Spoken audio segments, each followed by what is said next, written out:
বিসমিল্লাহির রহমানির রহিম। আজকের এই জনসভার সম্মানিত সভাপতি, মঞ্চে উপস্থিত স্থায়ী কমিটির সম্মানিত সদস্য যেমন নজরুল ইসলাম খান, উপস্থিত সম্মানিত নেতা জনাব ফজলুর রহমান সহ উপস্থিত নেতৃবৃন্দ, মঞ্চে উপস্থিত আন্দোলনে শহীদ পরিবারের সদস্যবৃন্দ, উপস্থিত আন্দোলনে ক্ষতিগ্রস্ত পরিবারের সদস্যবৃন্দ, আমার সামনে উপস্থিত কিশোরগঞ্জবাসী, কিশোরগঞ্জের বিভিন্ন এলাকা থেকে আগত প্রিয় ভাই ও বোনেরা, আসসালাম আলাইকুম। প্রিয় ভাই বোনেরা, আজকে আমরা সকলে এই মাঠে, আপনারা এই যে হাজারো মানুষ এই মাঠে আপনারা একত্রিত হয়েছেন আজকে আজকে আমরা এখানে একটি মুক্ত পরিবেশে কথা বলছি, একটি ভয়হীন পরিবেশে আমরা সকলে কথা বলছি। একটু আগে আপনারা দেখেছেন মঞ্চে কিছু মানুষ কথা বলেছেন। কোন সেই মানুষগুলো? যেই মানুষগুলো স্বজনদেরকে তারা হারিয়েছেন বিগত স্বৈরাচার আন্দোলনের সময়। আমরা কিছু মানুষের বক্তব্য শুনেছি যারা নিজেরা শারীরিকভাবে ক্ষতিগ্রস্ত হয়েছেন, নির্যাতিত হয়েছেন, অত্যাচারিত হয়েছেন বিগত স্বৈরাচারের বিরুদ্ধে আন্দোলনের সময়। প্রিয় ভাই বোনেরা, এই যেই মানুষগুলোর কথা আমরা শুনেছি, সেই মানুষগুলোকে সম্মান জানানোর জন্য, শ্রদ্ধা জানানোর জন্য, সেই শহীদ পরিবারের স্বজনদেরকে, শহীদ পরিবারের সদস্যদেরকে সম্মান জানানোর জন্য আজ আমরা সকলে একত্রিত হয়েছি। এই যে যেই ভয়হীন পরিবেশে আজ আমরা এখানে আলাপ করছি, কথা বলছি, একত্রিত হয়েছি, সমবেত হয়েছি, এই শঙ্কামুক্ত পরিবেশে যে আমরা আজ একত্রিত হয়েছি, এই সময়টার জন্য বিগত 17 বছর এই দেশের মানুষকে অপেক্ষা করতে হয়েছে। এই পরিবেশটির জন্য দীর্ঘ 17 বছর এই দেশের মানুষকে আত্মত্যাগ করতে হয়েছে, সংগ্রাম করতে হয়েছে, প্রতিবাদ প্রতিরোধ গড়ে তুলতে হয়েছে। প্রিয় ভাই বোনেরা, আজকে এই কিশোরগঞ্জ জেলাতেই আমরা আমাদের 16 জন মানুষকে হারিয়েছি, 17 জন মানুষকে আমরা হারিয়েছি, 17 জন মানুষকে আমরা এই কিশোরগঞ্জের মানুষকে আমরা হারিয়েছি, যারা আত্মত্যাগ করেছেন এই দেশের মানুষের অধিকারের জন্য, নিজেদের জীবনকে আত্মত্যাগ করেছেন। 16 জন মানুষ আছেন যারা বিভিন্নভাবে ক্ষতিগ্রস্ত হয়েছেন শারীরিকভাবে, যারা ভয় পাননি, পিছিয়ে যাননি, যারা দেশের মানুষের অধিকারের কথা বলতে গিয়ে। প্রিয় ভাই বোনেরা, সারা বাংলাদেশে এরকম হাজারো মানুষ আছে, হাজারো শহীদ পরিবার আছে, যারা হাজারো শহীদ আছে, যারা আত্মত্যাগ করেছেন বিগত 17 বছরে। বিশেষ করে গত জুলাই আগস্ট মাসেই হাজারো হাজারো মানুষ আছে যাদেরকে হত্যা করা হয়েছে শুধু ঢাকা শহরেই। এর বাইরে বহু মানুষ যারা বিভিন্নভাবে ক্ষতিগ্রস্ত হয়েছেন। বিএনপি সহ, বিএনপিরই শুধু 50 লক্ষ, 60 লক্ষের মতন নেতা কর্মী যারা বিগত স্বৈরাচারের সময় বিভিন্নভাবে নির্যাতিত হয়েছেন, অত্যাচারিত হয়েছেন। বিএনপির বাইরেও বহু আরো রাজনৈতিক দল আছে যাদের সদস্যরা একইভাবে বিএনপির নেতা কর্মীদের মতন অত্যাচারিত হয়েছে, নির্যাতিত হয়েছে। প্রিয় ভাই বোনেরা, এই যে এত মানুষ শহীদ হয়েছেন, এত মানুষ আত্মত্যাগ করেছেন, এত মানুষ নির্যাতিত হয়েছেন, কেন এই মানুষগুলো আত্মত্যাগ করলেন, নির্যাতিত হলেন? কারণ একটাই, এই মানুষগুলো বাংলাদেশের মানুষের, সাধারণ মানুষের রাজনৈতিক অধিকার নিশ্চিত করতে চেয়েছিল। আমরা যে আজকে মুক্ত পরিবেশে কথা বলছি, এই রকম একটি মুক্ত পরিবেশের নিশ্চয়তা নিশ্চিত করতে চেয়েছিল এই মানুষগুলো। কিন্তু আমরা দেখেছি স্বৈরাচার দাবিয়ে রাখতে চেয়েছিল এই বাংলাদেশের মানুষকে। প্রিয় ভাই বোনেরা, এই বাংলাদেশের মানুষ দেখিয়ে দিয়েছে যে তারা গুলির সামনে নিজেদের বুক পেতে দিতে রাজি। তারপরেও বাংলাদেশের মানুষ স্বৈরাচারকে মেনে নিতে রাজি না, এবং সেই জন্যই হাজারো মানুষের আত্মত্যাগের বিনিময় আজ আমরা এই বাংলাদেশকে পেয়েছি। ৭১ সালে যেমন লক্ষ শহীদের আত্মত্যাগের বিনিময় এই দেশ স্বাধীন হয়েছিল, আবারও ২০২৪ সালের আগস্ট মাসে আমরা এই দেশের স্বাধীনতা, সার্বভৌমত্ব এবং মানুষের অধিকার নিশ্চিত করে স্বৈরাচারকে বিদায় করতে সক্ষম হয়েছি জনগণের সংগ্রামের মাধ্যমে, জন অভ্যুত্থানের মাধ্যমে। প্রিয় ভাই বোনেরা, এই যে এই আত্মত্যাগ, এই যে এই বিসর্জন, এটিকে আমাদের ধরে রাখতে হবে, এটির মূল্য আমাদেরকে দিতে হবে। আজকে সমগ্র বাংলাদেশের মানুষ একটি নতুন প্রত্যাশা নিয়ে সামনের দিকে তাকিয়ে আছে, ভবিষ্যতের দিকে তাকিয়ে আছে। অর্থাৎ বাংলাদেশের মানুষ যেই প্রত্যাশা নিয়ে সেই বিগত পতিত স্বৈরাচারের বিরুদ্ধে আন্দোলন করেছিল, সেই প্রত্যাশার প্রতিফলন ঘটাতে হবে।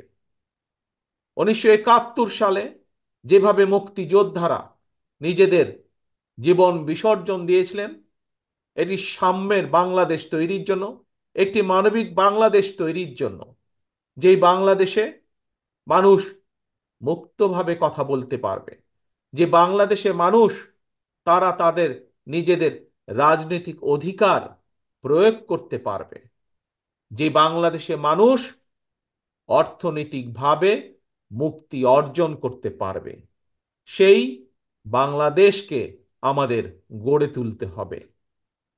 প্রিয় ভাই বোনেরা, আজ স্বৈরাচারের পতন হয়েছে। স্বৈরাচারের পতন হবার পরেও স্বৈরাচারের কিছু প্রেতাত্মারা কিন্তু এখনো দেশে রয়ে গিয়েছে। আমরা বারে বারে বলেছি, আমরা বারে বারে বলছি, আবারও বলেছি, আবারও বলতে চাই যে আজকে লাখো জনতার আত্মত্যাগের বিনিময় যে অন্তর্বর্তীকালীন সরকার প্রতিষ্ঠিত হয়েছে, এই সরকার জনগণের রাজনৈতিক যে প্রত্যাশা, জনগণের রাজনৈতিক যে অধিকার, যার জন্য বাংলাদেশের মানুষ বিগত ১৭ বছর ধরে সংগ্রাম করছে, সেই অধিকার যাতে সঠিকভাবে প্রতিষ্ঠিত হয়, তার জন্য তারা পদক্ষেপ গ্রহণ করবে। কিন্তু কিন্তু এটিও সতর্কভাবে খেয়াল রাখতে হবে আমাদেরকে যে তারা এই কাজটি, জনগণের এই কাজটি করতে গিয়ে, জনগণের রাজনৈতিক অধিকার প্রতিষ্ঠা যে কাজ, সেটি করতে গিয়ে এমন কোনো পরিস্থিতির উদ্ভব যেন না হয় যাতে করে অন্য স্বৈরাচার আবার কোনো ষড়যন্ত্র করার সুযোগ পায়। স্বৈরাচারের প্রেতাত্মারা বসে নেই, তারা তাদের ষড়যন্ত্রকে অব্যাহত রেখেছে। কাজে প্রিয় ভাই বোনেরা, গণতন্ত্রের পক্ষের সকল রাজনৈতিক দল, গণতন্ত্রের পক্ষের প্রতিটি মানুষকে আজ সতর্ক থাকতে হবে, সজাগ থাকতে হবে। একইভাবে যেরকম আমরা এই অন্তর্বর্তীকালীন সরকারকে সহযোগিতা করব, একই সাথে তাদেরকে, আমাদেরকে এটাও বলবে যে কোথায় কি সমস্যা হচ্ছে এবং কিভাবে তার সমাধান করতে হবে, সেই সহযোগিতা আমাদের তাদেরকে দিতে হবে। প্রিয় ভাই বোনেরা, আজকে সমগ্র বাংলাদেশের মানুষ প্রত্যাশা করছে, কি প্রত্যাশা করছে?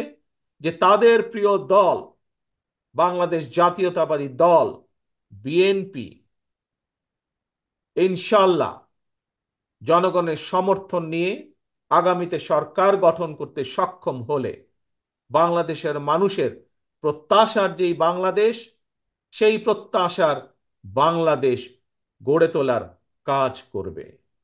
প্রিয় ভাই বোনেরা, গত কয়েকদিন ধরে আমি একটি কথা বলেছি, নিশ্চয়ই আপনারাও সেই কথাগুলো শুনেছেন, বিভিন্ন জনসভায় আমি বলেছি। আজ আপনাদের সামনেও সেই কথা বলতে চাই। আমরা একটি পর্যায় অতিক্রম করে এসেছি, যেই পর্যায়টা ছিল স্বৈরাচারের পতন ঘটিয়ে দেশের মানুষের কে মুক্ত করা। প্রিয় ভাই বোনেরা, স্বৈরাচারের পতন হয়েছে, বাংলাদেশের মানুষ স্বৈরাচার মুক্ত হয়েছে। একটু আগেই আমি বলেছি, স্বৈরাচারের পতন হয়েছে বলেই সকল বিপদ কেটে যায়নি, এখনো সামনে বিপদ আছে, আমাদেরকে এই ব্যাপারে সতর্ক থাকতে হবে। কিন্তু এর পাশাপাশি আমাদেরকে দেশ গড়ে তুলতে হবে, দেশকে ঐক্যবদ্ধ করতে হবে, দেশকে সামনে নিয়ে যেতে হবে। পৃথিবীর বুকে বাংলাদেশকে গড়ে তুলতে হবে একটি সম্ভাবনাময় দেশ, একটি সম্ভাবনাময় জাতি হিসাবে। প্রিয় ভাই বোনেরা, আমার বক্তব্যে আমি বলেছি যে শুধুমাত্র রাজনৈতিক মুক্তি হলে, রাজনৈতিক অধিকার প্রতিষ্ঠা হলেই সকল কিছু হয়ে যায় না। রাজনৈতিক ক্ষমতা অর্জন, রাজনৈতিক অধিকার প্রতিষ্ঠা পাশাপাশি আমাদেরকে বাংলাদেশের মানুষের অর্থনৈতিক মুক্তির সংগ্রামেও জয় যুক্ত হতে হবে। বাংলাদেশের মানুষের অর্থনৈতিক সংগ্রামেও আমাদেরকে জয় পেতে হবে। তাহলেই একমাত্র আমরা আমাদের যে আন্দোলন, সেইটির কাঙ্ক্ষিত লক্ষ্যে আমরা পৌঁছতে সক্ষম হব।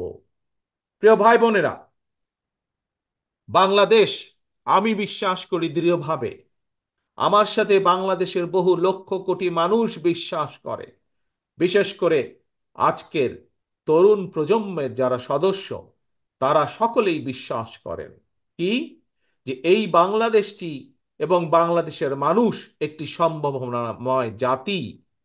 এই বাংলাদেশ একটি সম্ভাবনাময় দেশ। শুধু প্রয়োজন সঠিক পরিকল্পনা, শুধু প্রয়োজন সঠিক নেতৃত্বের।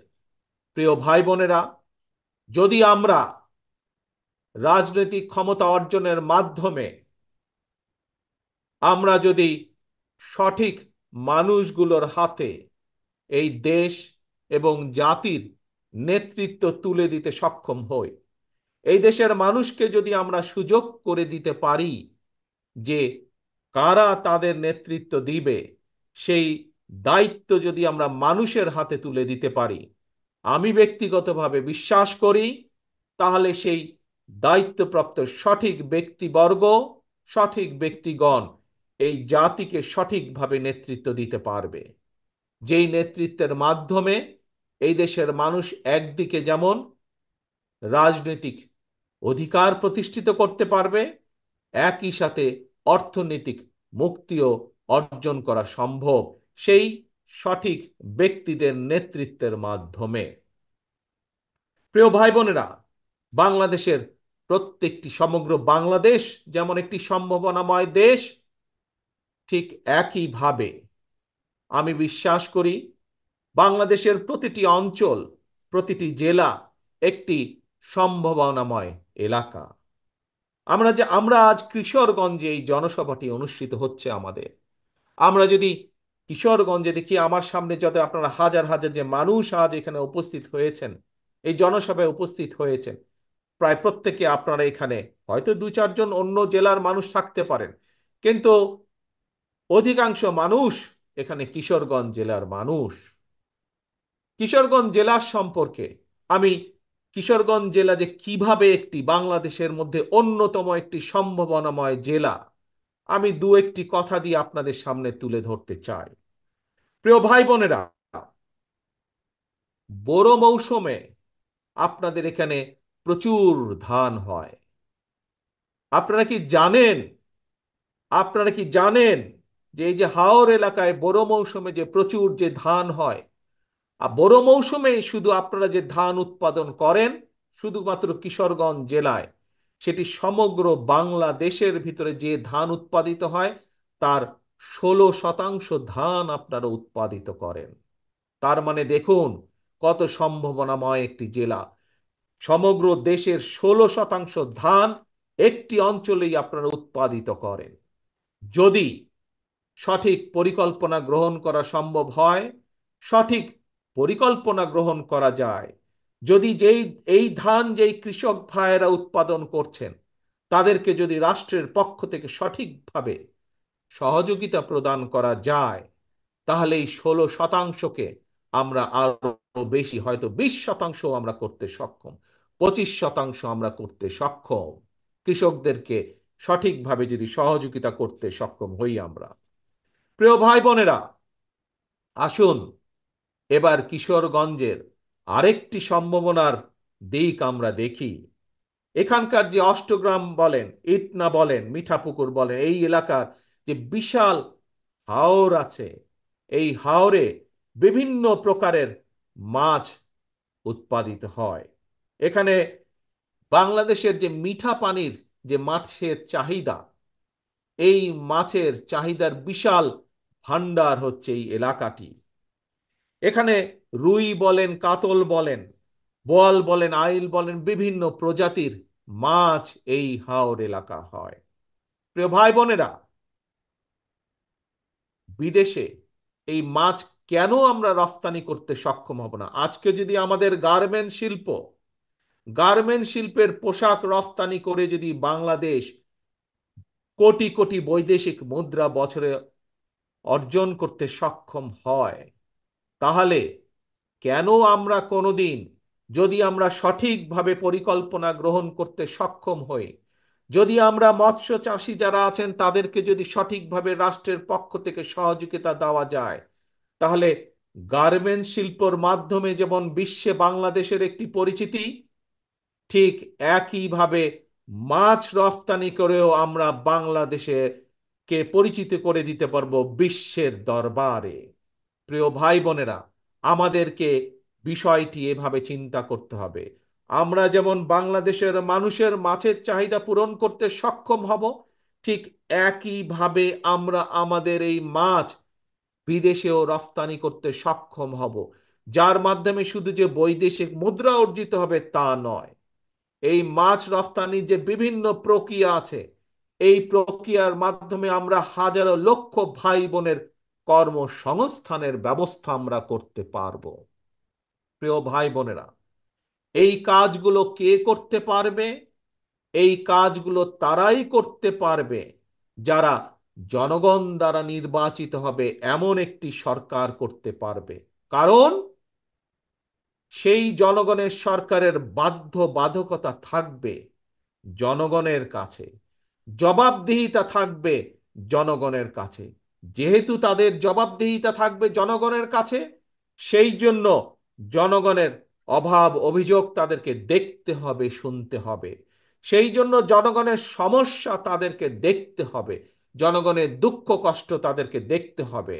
আমাদের যুবক সমাজের বেকার যারা থাকবে তাদের কর্মসংস্থানের ব্যবস্থা সেই জনগণের সরকারকেই করতে হবে। সেই জন্যই প্রয়োজন জনগণের সরকার। সেই জন্যই বাংলাদেশে প্রয়োজন বাংলাদেশের মানুষের কাছে জবাবদিহিমূলক একটি সরকার, যারা বাধ্য থাকবে জনগণের কাছে। এবং সেই জন্যই সেই অধিকার প্রতিষ্ঠিত করতে হবে ভোটের মাধ্যমে, এবং সেই অধিকার প্রতিষ্ঠিত করতে হবে জনগণের মাঝ থেকে। জনগণের জন্য সেই অধিকারকে প্রতিষ্ঠিত করতে হবে যে কোনো মূল্যে। আজকে যে শহীদ পরিবারগুলো আমাদের সামনে আছে, এই পরিবারের সদস্য যারা শহীদ হয়েছেন, তারা এই অধিকার অর্জনের জন্যই শহীদ হয়েছেন। আজকে যে মানুষগুলো পঙ্গু হয়ে আমাদের সামনে মঞ্চে বসে আছে, তারা জনগণের এই অধিকারকে প্রতিষ্ঠিত করার জন্যই আজ এই ক্ষতির সম্মুখীন হয়েছেন। যেদিন বাংলাদেশে মানুষের এই অধিকার প্রতিষ্ঠিত হবে, সেদিন তাদের এই ত্যাগ এই ত্যাগের সঠিক মূল্যায়ন করা হবে। প্রিয় ভাই বোনেরা, আপনাদের এই কিশোরগঞ্জের আরেকটি সম্ভাবনা আছে, যেই সম্ভাবনাটি আমি আপনাদের সাথে তুলে ধরতে চাই। হয়তো অনেকেই সেই সম্ভাবনাটি বিষয়ে অনেকেই জানা নেই, কারণ এইটির ব্যাপারে খুব বেশি প্রচার বা প্রসারও নেই। সেটি কি হচ্ছে? সেটি হচ্ছে কিশোরগঞ্জের অষ্টগ্রামের যে পনির। এই পনিরের কথা জানেন অনেক মানুষ, কিন্তু বহু মানুষ জানেন না। এই পনিরকে আমরা বিশ্বে পরিচিত করতে পারি এই পনিরের উৎপাদনের মাধ্যমে, যদি সঠিক সঠিক পরিকল্পনা গ্রহণ করা হয়, তাহলে বিশ্বের বুকে এই পনিরকে আমরা ছড়িয়ে দিতে পারি। এবং বিশ্বের বুকে ছড়িয়ে দিয়ে যেমন আমরা সুনাম অর্জন করতে পারি শুধু পনির ছড়িয়ে দেওয়ার মাধ্যমে, সবচেয়ে বড় যে বিষয়টি অর্জিত হবে এর মাধ্যমে, বহু ভাই বোনের কর্মসংস্থানের ব্যবস্থা করতে আমরা সক্ষম হব। প্রিয় ভাই বোনেরা, আমি আগেই বলেছি, বাংলাদেশ জাতীয়তাবাদী দল বিএনপির প্রধান যেই লক্ষ্য, একটি হচ্ছে জনগণের জনগণের রাজনৈতিক অধিকার প্রতিষ্ঠার সংগ্রাম। একই সাথে আরেকটি যে প্রধান লক্ষ্য, সেটি হচ্ছে জনগণের অর্থনৈতিক মুক্তি অর্জন। আমরা জনগণকে সমগ্র বাংলাদেশের, আমরা স্বৈরাচারের আমলে দেখেছি তাদের কিছু কিছু লোককে তারা অনেকভাবে অনেক কিছু করেছে। এরই ভিতরে আপনারা দেখেছেন কিভাবে বিদেশে তাদের শত শত বাড়ি ঘর তারা তৈরি করেছে এই জনগণের অর্থ পাচার করে বিগত 17 বছর ধরে। কিন্তু বিএনপি গুটি সংখ্যক লোক না। বিএনপি চায়, বাংলাদেশ জাতীয়তাবাদী দল চায়, এই যে আপনারা আজকে মাঠে যে হাজার হাজার মানুষ যারা এখানে উপস্থিত হয়েছেন, আপনাদের মতন সারা বাংলাদেশে এরকম গ্রামে গঞ্জে ছড়িয়ে থাকা যে কোটি কোটি মানুষ, সাধারণ মানুষ আছে, প্রত্যেকটি মানুষকে অর্থনৈতিকভাবে শক্তিশালী বুনিয়াদের উপরে বিএনপি মানুষকে প্রতিষ্ঠিত করতে চায়। এটি হচ্ছে বাংলাদেশ জাতীয়তাবাদী দলের অন্যতম লক্ষ্য।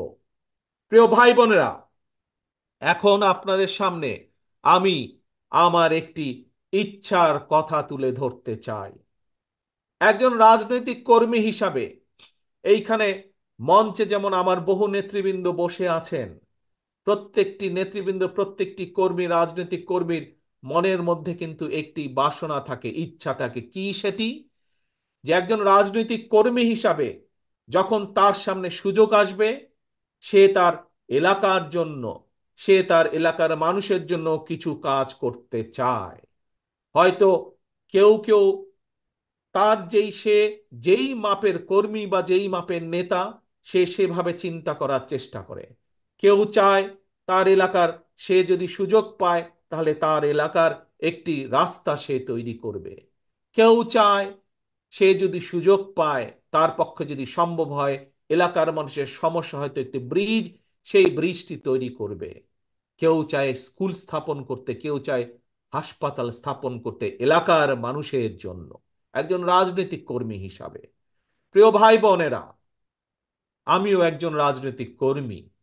আমারও একটি ইচ্ছা আছে যে কোনোদিন যদি আল্লাহ রহমতে বাংলাদেশের মানুষের সমর্থনে আমাদের পক্ষে যদি সম্ভব হয় দেশের জন্য কাজ করার অতীতের মতন, দেশের মানুষের জন্য কাজ করার অতীতের মতন, তাহলে আগামী দিনে আমি একটি কাজ করতে চাই এই বাংলাদেশের মানুষের জন্য। বিশেষ করে গ্রাম থেকে শুরু করব এই কাজটি। ধীরে ধীরে হয়তো শহর পর্যায়ে যাব আমরা, কিন্তু যেহেতু বাংলাদেশের অধিকাংশ মানুষ বসবাস করেন বাংলাদেশের গ্রামগুলোতে, জেলা পর্যায়ে, উপজেলা বা থানা পর্যায়ে, গ্রাম পর্যায়ে, সেই জন্য তাদের কাছে এই পরিকল্পনা বা কাজটি আমি নিয়ে যেতে চাই। কি সেই আমার পরিকল্পনা? আমার পরিকল্পনাটি হচ্ছে প্রত্যেকটি পরিবারের জন্য, মানুষ নয়, পরিবার হিসাবে আমরা বাংলাদেশে কতগুলো পরিবার আছে সেই পরিবারগুলোকে আমরা নির্দিষ্ট করব এবং প্রতি পরিবারকে আমরা রাষ্ট্রের পক্ষ থেকে একটি ফ্যামিলি কার্ড দিব। কি কার্ড? ফ্যামিলি কার্ড দিব। এখন জিজ্ঞেস করতে পারেন এই ফ্যামিলি কার্ডটি কি? এই ফ্যামিলি কার্ডটি হবে সেই পরিবারের মায়ের নামে বা সেই পরিবারের যে গৃহিণী থাকবেন তার নামে এই ফ্যামিলি কার্ডটি হবে। রাষ্ট্রের পক্ষ থেকে আমরা গ্রাম থেকে শুরু করে থানা জেলা পর্যায় পর্যন্ত আমরা প্রত্যেকটি পরিবারকে চেষ্টা করব একটি পরিবারের মাসিক যে প্রয়োজনীয় খাদ্যদ্রব্য যেগুলো প্রয়োজন তার মধ্যে কিছু সংখ্যক খাদ্যদ্রব্যের একটি নির্দিষ্ট পরিমাণ সহযোগিতা করার জন্য, যাতে করে প্রত্যেকটি পরিবারের উপরে যাতে করে প্রত্যেকটি পরিবার মাস শেষে রাষ্ট্রের এই সহযোগিতা পেলে কিছুটা হলেও তাদের স্বস্তি বোধ হয়, কিছুটা হলেও তারা নিজেদের নিজেদের যে সেভিংস, নিজেদের যে সঞ্চয় সেটির পরিমাণ বৃদ্ধি করতে সক্ষম হয়। এবং তার ফলে এই সহযোগিতাটা যদি আমরা কয়েক বছর ধরে চালু রাখতে পারি তাহলে আমি বিশ্বাস করি বাংলাদেশের গ্রামের পরিবারগুলো, গ্রামের মানুষগুলো সচ্ছলতার একটি পর্যায়ে উঠে আসতে সক্ষম হবেন। অর্থাৎ রাষ্ট্র সরাসরিভাবে প্রত্যেকটি পরিবারের পাশে রাষ্ট্রের সামর্থ্য অনুযায়ী প্রত্যেকটি পরিবারের পাশে দাঁড়ানোর চেষ্টা করবে, তাদেরকে সহযোগিতা করার চেষ্টা করবে, তাদেরকে সাহায্য করার চেষ্টা করবে, যাতে করে তারা স্বাবলম্বী হয়ে উঠতে পারে। প্রিয় সহকর্মীবৃন্দ, দেশ এবং জাতির ব্যাপারে, দেশ এবং জাতিকে নিয়ে একজন রাজনৈতিক কর্মী হিসাবে আমার আরো কিছু পরিকল্পনা আছে, যেই পরিকল্পনাগুলো পর্যায়ক্রমিকভাবে আমি আপনাদের সামনে ধীরে ধীরে তুলে ধরব। আজ একটি পরিকল্পনার কথা আপনাদের সামনে তুলে ধরলাম, ফ্যামিলি কার্ড।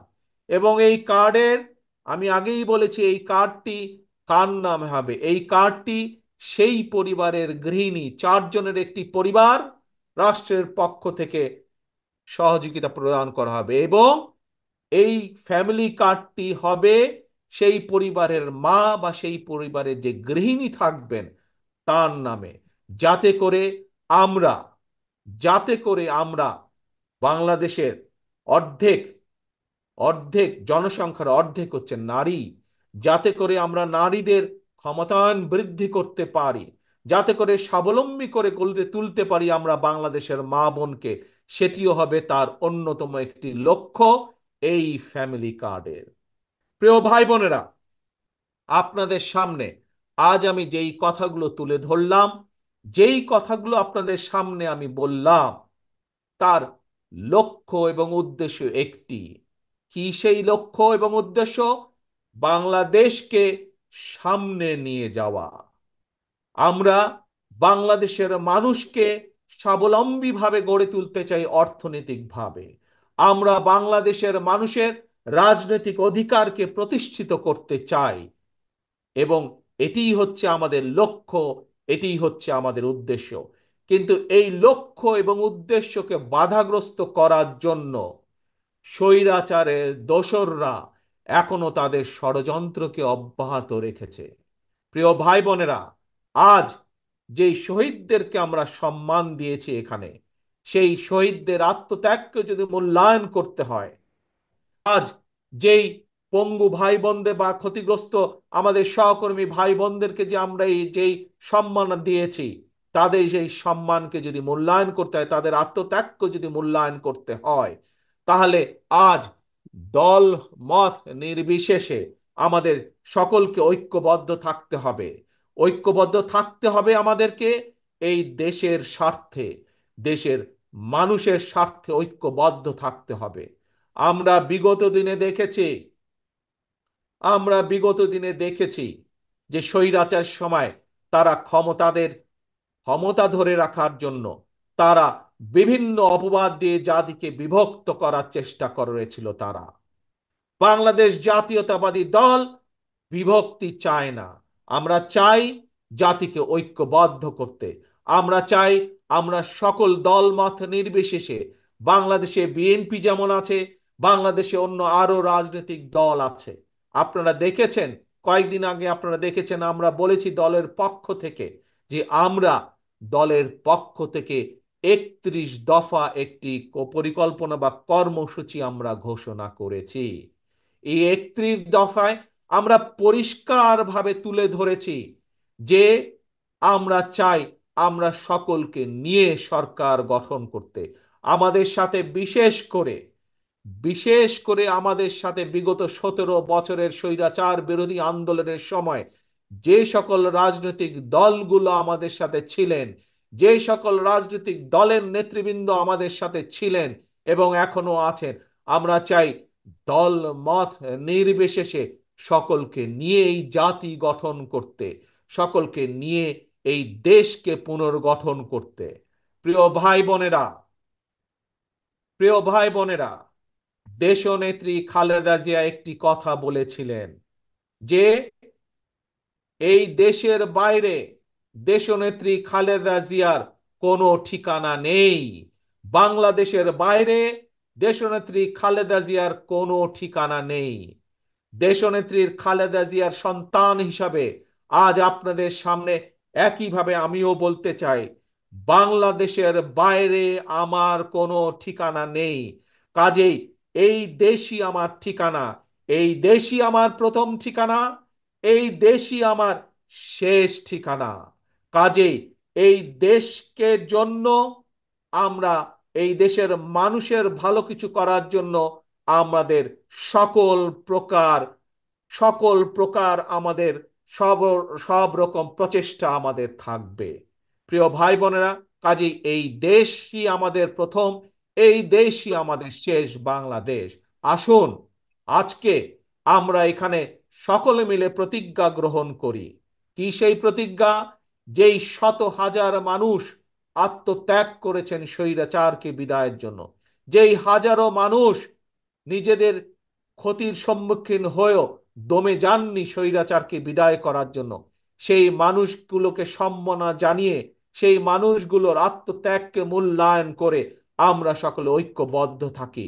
কেউ যাতে আমাদের ঐক্য নষ্ট করতে না পারে, কেউ যাতে আমাদেরকে পিছিয়ে দিতে না পারে, সেই ব্যাপারে আমাদেরকে সজাগ থাকতে হবে, সেই ব্যাপারে আমাদেরকে সতর্ক থাকতে হবে। প্রিয় ভাই বোনেরা, আবারও আসুন আমরা আমাদের প্রত্যাশিত বাংলাদেশকে গড়ে তোলার জন্য, আমাদের সেই প্রত্যাশিত মুক্তি যা আমরা অর্জন করেছি সেটিকে ধরে রাখার জন্য আমরা আবারও সকলে যাতে ঐক্যবদ্ধ থাকতে পারি, যে কোনো মূল্যে আমরা ঐক্যবদ্ধ থাকতে পারি, সেই প্রত্যাশা রেখে আমি আমার বক্তব্য শেষ করছি। ইনশাল্লাহ আপনাদের সাথে আবারও দেখা হবে, আবারও কথা হবে। আল্লাহ হাফেজ। বাংলাদেশ জিন্দাবাদ। বাংলাদেশ জাতীয়তাবাদী দল জিন্দাবাদ।